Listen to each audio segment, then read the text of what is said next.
Quería saludar a los queridos amigos para juntos un día más estudiar la palabra del Señor. Hoy día no estamos estudiando un tema cualquiera, estamos estudiando una carta muy especial o un libro muy especial como lo es el libro de Apocalipsis, y nos encontramos en el capítulo número 2. Este capítulo hace alusión o hace mención de las 7 iglesias. Las 7 iglesias fueron iglesias que existieron en la vida real en la época de Juan. Cuando Juan escribe a estas 7 iglesias, pero son iglesias representativas. Recuerda que en la época de Juan no solamente existían 7 iglesias, habían más. Estas iglesias estaban ubicadas en Asia Menor, hoy día conocido como Turquía, y provincia de Roma. Y cuando Juan escribe para ellas, a las 7 iglesias le da un mensaje especial. El día de hoy vamos a estudiar por lo menos 4 de estas iglesias de manera breve, concisa, precisa. Sin embargo, debo de mencionar que para estudiar cada iglesia, a manera de seminario de orientación, se requiere por lo menos una hora como mínimo. Sin embargo, hoy día lo haremos en minutos. En verdad, quédate con nosotros para juntos estudiar este maravilloso tema. El día de hoy nos corresponde iniciar estudiando la iglesia de Éfeso. Esta iglesia la encontramos en del capítulo 2, específicamente desde el versículo número 1 hasta el versículo número 6. Y el texto bíblico dice de la siguiente manera: escribe el ángel a la iglesia en Éfeso, el que tiene las 7 estrellas en su diestra, el que camina en medio de las 7 candelabros de oro, dice esto: yo conozco tus obras y tu arduo trabajo y tu perseverancia, y que no puedes soportar a los malos. Has probado a los que dicen ser apóstoles y no lo son, y los has llamado mentiroso. Has sufrido, has sido perseverante, has trabajado arduamente por el amor de mi nombre y no has desmayado. Pero tengo contra ti que has dejado tu primer amor. La primera iglesia, que representa la historia del cristianismo en el primer siglo. Recuerden que las iglesias, desde la perspectiva profética, representan 7 periodos de tiempo de iglesia. Abro paréntesis: cuando usted estudia toda la Biblia, se da cuenta que, por ejemplo, hasta el libro de Hechos, la Biblia te da cierta información, luego en las cartas paulinas, pero después pareciera que la Biblia guarda silencio. Bueno, ese silencio que la Biblia aparentemente guarda está aquí en Apocalipsis, la continuidad de la iglesia cristiana. La iglesia de Éfeso representa la primera iglesia del primer siglo cristiano, después de Cristo para acá, es decir, desde el año 31 hasta el año 100, el primer siglo de la historia cristiana. En este periodo de tiempo, la iglesia se mantuvo firme, predicó el evangelio, los apóstoles aún estaban vivos, resistieron la idolatría, resistieron las falsas doctrinas, resistieron las falsas creencias. Pero a esta altura, cuando Juan escribe Apocalipsis, dice: pero tengo algo contra ti, que has dejado tu primer amor. Pareciera que a esta altura ya la iglesia se enfriaba un poquito. Recuerda por tanto de dónde has caído, arrepiéntete y haz las primeras obras. Pues si no te arrepientes, vendré a ti y quitaré tu candelabro de su lugar. Pero tienes esto, que aborreces las obras de los nicolaitas. Los nicolaitas tenían varias creencias. Los nicolaitas eran una secta un poco gnóstica o 100% gnóstica, que se dedicaban a enseñar falsas doctrinas dentro de la iglesia, tanto la iglesia de Éfeso como la iglesia de Esmirna. Cuando hablo de la iglesia me refiero a este periodo de tiempo, no solamente que van específicamente a estas iglesias, me refiero a ese periodo de tiempo. Bueno, entre muchas de las cosas que ellos enseñaban era que había una diferencia, enseñaban muchas herejías. Una de las herejías más fuertes que intentaron introducir en la iglesia era que la carne era una cosa, el espíritu era otra cosa, y el pecar constantemente con tus obras, con tus acciones, no tenía nada que ver con la parte espiritual, porque la vida espiritual era otra cosa. Tenían una teología dicotómica. Enseñaban las obras por un lado y el espíritu por otro lado, o las cosas espirituales por otro lado. Algo parecido a como muchos hoy día creen. Pareciera que las herejías que hoy día se repiten en nuestros siglos existieron desde el siglo I. Ahora, bueno, continúa el texto bíblico diciendo: los cuales yo también aborrezco. El que tiene oídos, oiga lo que el Espíritu dice a las iglesias. Al vencedor le daré de comer del árbol de la vida que está en medio del paraíso. Y hasta allí todo va bien.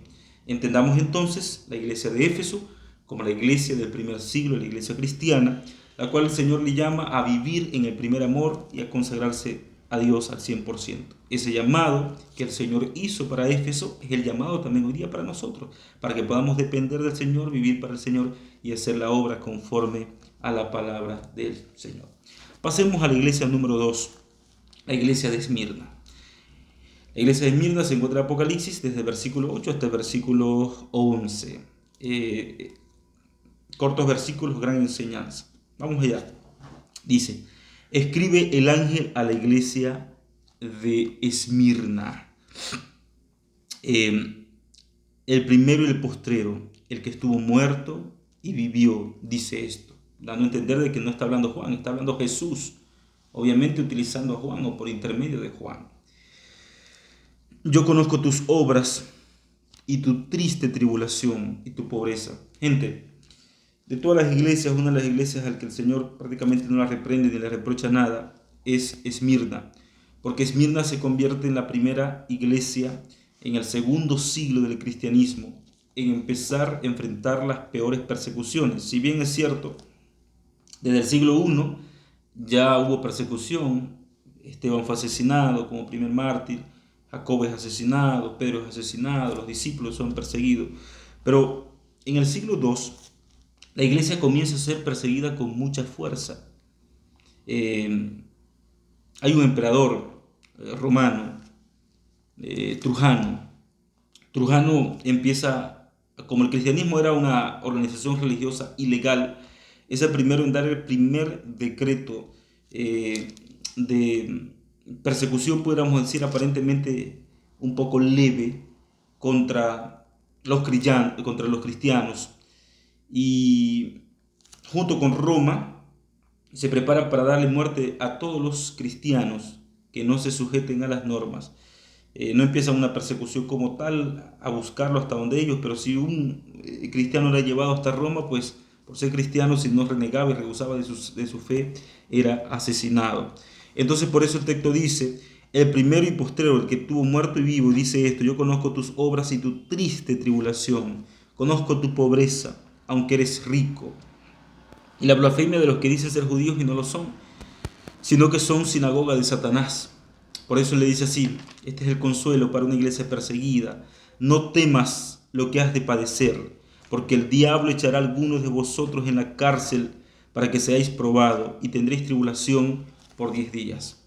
La parte de tribulación por 10 días tiene dos interpretaciones. La primera interpretación, algunos aplican esta interpretación de manera simbólica, como englobando el número 10 como un número especial. Pero la segunda interpretación es la interpretación año por día. 10 días es el equivalente a 10 años. ¿Y por qué se da esta interpretación? La cual yo hasta cierto punto concuerdo mucho con esta interpretación. Porque en el año 303 hasta el año 313, ¿verdad? Dentro del periodo de esta iglesia abarca desde el año 100 hasta el año 313, en su periodo de tiempo profético. Las persecuciones iniciaron con mucha intensidad y el cristianismo fue perseguido con la mayor fuerza de la historia. Algunos piensan que la mayor fuerza de la historia fue la Inquisición desde el año 538, pero no. En el año 303 hasta el año 313, la iglesia es perseguida con mucha fuerza. Roma quería aniquilar para siempre los cristianos, porque tenían miedo de que estos, al seguir creciendo y creciendo y creciendo, se levantaran y formaran un imperio contra ellos. Entonces, cuando el Apocalipsis dice por 10 días, recuerda que en el Apocalipsis un día es equivalente a un año, pudiera interpretarse correctamente como un periodo de tiempo de 10 años de persecución fatal. Por eso le dice así: Jesús, sé fiel hasta la muerte y yo te daré la corona de vida. El que tiene oídos, oiga lo que el Espíritu dice a la iglesia. Al vencedor no sufrirá daño de la segunda muerte. ¿Por qué el Señor dice esto? Porque aunque ellos podían padecer por la primera muerte, debían de tener la seguridad de que la segunda muerte no los tocaría. Porque aquellos que perdían su vida aquí en la tierra y perdamos la vida aquí en la tierra por causa del cristianismo, podremos tener éxito en el nombre del Señor cuando Jesús vuelva por segunda vez. Entonces, por eso, la muerte no es algo que el cristiano debe de temer. Por el contrario, debe tener la certeza, la convicción, la seguridad de que pase lo que pase siguiendo a Jesús, está yendo por el camino correcto. Bueno, pasemos a la iglesia número 3, la iglesia de Pérgamo. Esta iglesia en su periodo de tiempo profético es desde el año 313 hasta el año 558. ¿Por qué en el año 313? Miren lo que dice la Escritura. Escribe el ángel de la iglesia a Pérgamo, el que tiene la espada aguda y dos filos, dice esto, refiriéndose a Jesús, que tiene la espada, su palabra. Yo conozco tus obras y dónde habitas, dónde está el trono de Satanás. Pero retienes mi nombre y no has negado mi fe, ni aun en los días en que Antipas, mi testigo fiel, fue muerto entre vosotros, donde habita Satanás. Esta iglesia estaba sentada desde una perspectiva, podríamos decir, casi literal y también simbólica en el trono de Satanás. Porque estaba sentado justamente en el lugar donde por primera vez se adoró a un emperador vivo. Era sinónimo de idolatría, era sinónimo, Pérgamo, de un lugar donde se adoró a hombres, se sacrificó niños, entre otras prácticas diabólicas y satánicas que se hicieron en ese tiempo. Por eso el escritor bíblico dice, está sentado allí en el trono de Satanás. Pero ahora, vamos al estudio. Dice, pero tengo unas pocas cosas contra ti, que tienes ahí a los que retienen la doctrina de Balaam, que enseñaba a Balaam a poner tropiezo a los hijos de Israel, a comer cosas sacrificadas a los ídolos y a comer fornicación. Tanto Balaam como Balaam en el Antiguo Testamento representan hombres torcidos que no obedecieron la voz de Dios, sino que pusieron por encima. Balaam, por ejemplo, puso por encima al Dios dinero. Eso es idolatría. Por encima de lo más importante. Por encima de su compromiso y su lealtad con el Señor. Y por otra parte, por otro lado, Balac fue un hombre que puso tropiezo a los hijos de Israel y los enseñó a comer cosas sacrificadas a los ídolos. Y pues obviamente la iglesia de Pérgamo se encontraba en este proceso. ¿Por qué? Porque se encontraba en la época de Constantinopla. En este año específicamente se firma la tolerancia religiosa por Constantino el Grande, cosa que cuando Constantino hace eso, 10 años después se convierte aparentemente al cristianismo y se torna entonces en una iglesia mezclando la justicia, lo santo, la palabra del Señor, las cosas espirituales con lo pagano. Estoy un poco incómodo porque abro paréntesis. Justo mi cámara el día de hoy amaneció con agua, no sé, dentro y cada vez se empaña más. Sí, estoy haciendo un sacrificio aquí para grabar. No entiendo por qué esto, pero bueno, Satanás le conviene que se hable cualquier cosa menos de estos temas. Ahora, cerrar el paréntesis, continúo. En Pérgamo, la iglesia enfrenta algo interesante, porque la iglesia enfrentó el mezclizaje. Es decir, el cristianismo con el paganismo. Por eso el texto bíblico dice, ¿tienes algo conmigo? O sea, que todavía retienes mi nombre. Y estos, aunque se hacían llamar cristianos, estaban vinculados más, aquí la iglesia cristiana está vinculada más a la política, por la influencia de Constantinopla, la adoración a los ídolos. Justamente en esta iglesia se introduce la adoración a los ídolos. Inclusive se colocan estatuas, monumentos de Juan, de Pablo, de todos los apóstoles, ¿verdad? Y ya 3 siglos después que la iglesia primitiva dejó de existir, o 2 siglos después que la iglesia primitiva deja de existir, la iglesia del primer siglo, la iglesia donde estaban todos los siervos del Señor, hablando de todos los apóstoles y profetas, finalmente la iglesia se corrompe por la idolatría, se corrompe por la falsa doctrina, y en la profecía se le llama fornicación o adulterio, mezclar las cosas espirituales con las cosas seculares, con las cosas de este mundo, con los ídolos de este mundo, con el paganismo de este mundo.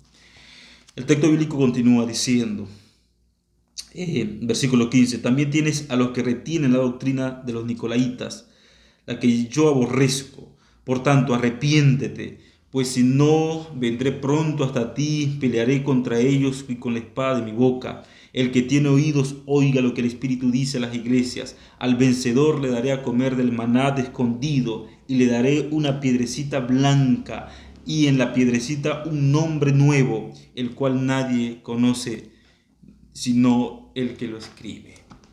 Y esto es interesante porque aquí el Señor hace un llamado al arrepentimiento y dice que con su con el que vendré, versículo 16, por tanto arrepiéntete porque si no vendré hasta ti y pelearé con la espada de mi boca. La palabra del Señor se levantó después para defender la doctrina que en este tiempo de oscurantismo espiritual, la peor época de oscurantismo espiritual, el Señor después con el tiempo trae su luz, trae la espada de su boca y hace prevalecer la verdad. Ahora, pasemos, hermanos queridos, para finalizar este estudio, a la última iglesia, perdón, a la cuarta iglesia y última de este capítulo, del capítulo 2. Mañana continuamos con las iglesias restantes en el capítulo número 3. El texto dice así: escribe el ángel de la iglesia en Tiatira, hijo de Dios, al que tiene ojos como llama de fuego y pies semejante al bronce pulido, dice esto: yo conozco tus obras, tu amor, tu fe, tu servicio, tu perseverancia, que tus obras postreras son superiores a las primeras, pero tengo una cosa contra ti, que toleras a esa mujer Jezabel, que dice ser profetisa y enseña y seduce a mis siervos para fornicar y para comer cosas sacrificadas a los ídolos. Jezabel en la antigüedad, en la época de Elías, fue una mujer que peleó contra el mismo Dios y contra los profetas del Señor, estimando la idolatría, la adoración a los Baales, guiando a las personas al pecado y a no adorar a Dios. Jezabel en la profecía representa entonces a esta iglesia a esta altura ya corrompida. Es una iglesia que inicia su periodo de tiempo en el año 538 hasta el año 1517.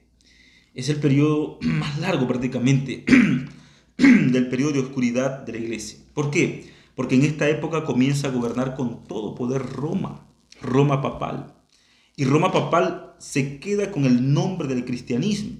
Por eso mis amigos y hermanos católicos afirman y dicen que los protestantes nacimos del 1800 para acá, pero que el catolicismo siempre existió. Y no es que el catolicismo siempre haya existido. La sana doctrina de los apóstoles se corrompe por los emperadores romanos. En este año, en el año 538, se da el decreto más largo de persecución y muerte a los cristianos por 1260 años, conocido en la historia universal como la Santa Inquisición, la cual es la maldita Inquisición, una Inquisición hecha por Satanás a través de la Iglesia romana, conocida en la actualidad como la Iglesia Católica, y esa iglesia persiguió, destruyó el cristianismo, pero especialmente aquellos que se rebelaban contra las falsas doctrinas, contra la idolatría, contra las falsas creencias y practicaban la verdad, favoreciendo, protegiendo, cuidando y salvando a aquellos que hacían sus falsas doctrinas y practicaban sus falsas doctrinas, como la idolatría y el violar y transgredir todos los mandamientos de la santa ley de Dios. Entonces por eso esta iglesia, este periodo de tiempo, enfrenta por otra parte fidelidad, porque los cristianos huyeron a las catatumbas, se escondieron los que realmente querían servir al Señor, pero por otra parte pues Roma, al tomar el poder dentro del cristianismo, empezando esto por Constantino y yéndose a los demás líderes de la iglesia, mezclando la política con la religión, pues llegan a tener el poder más grande de la historia del cristianismo, pero no de manera correcta con la Biblia, sino desde una perspectiva solo política. Bueno, por eso Jezabel representa a la iglesia corrompida, a la iglesia prostituta, a la iglesia mezclando la verdad con la falsedad, la santa doctrina con la doctrina impura. Yo conozco tus obras, tu amor, tu fe, tu servicio, tu perseverancia, y tus obras postreras son superiores a las primeras, pero tengo contra ti que toleras a esa mujer Jezabel, que dice, se profetiza y que enseña y conduce a mis siervos a fornicar para comer cosas sacrificadas a los ídolos. Yo le he dado tiempo para que se arrepientan, pero no quieren arrepentirse de su fornicación. Por tanto, yo la arrojo en cama y en gran tribulación. Los que adulteran con ella, si no se arrepienten de las obras de ellas, a sus hijos heriré de muerte, y todas las iglesias sabrán que yo soy el que escudriña la mente y el corazón. Os daré a cada uno según vuestras obras.